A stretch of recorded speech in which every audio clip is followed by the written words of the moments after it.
অবশেষে সেই মাহেন্দ্রক্ষণ দীর্ঘ ৬ বছর আবারও প্রাণ ফিরে পেয়েছে ঢাকা বিশ্ববিদ্যালয় কেন্দ্রীয় ছাত্র সংসদ ডাকসু দীর্ঘ ৬ বছর পর। মঙ্গলবার সকাল থেকেই ক্যাম্পাস জুড়ে শুরু হয় ভোটের উৎসব, উৎসাহ আর উদ্দীপনা।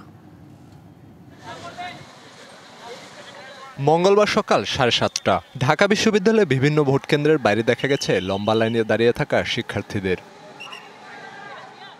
সকাল 8টায় ভোট শুরু হওয়ার পর থেকে সেই লাইন হয়েছে দীর্ঘ।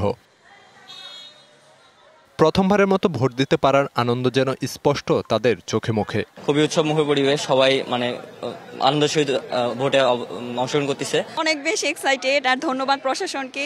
এখন পর্যন্ত সব নিরাপত্তা একদম অনেক ভালো ছিল। আপনার প্রিয় কাপড়ের যত্নে এলো এনজাইম সমৃদ্ধ Arik silver wash detergent powder 500 গ্রাম মাত্র 70 টাকা। প্রিমার্ক। দীর্ঘদিন পরে নির্বাচন যেন ছাত্র রাজনীতিতে নতুন প্রাণের সঞ্চার করেছে।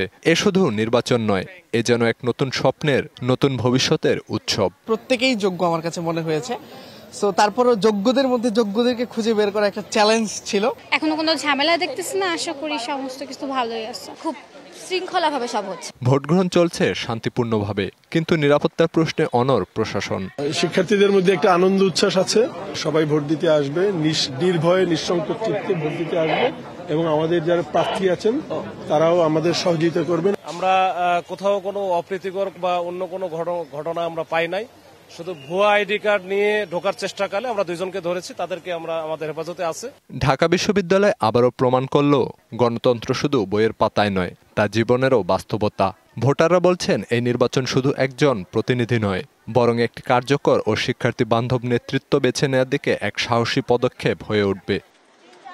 Khalid Hasan, DBC news.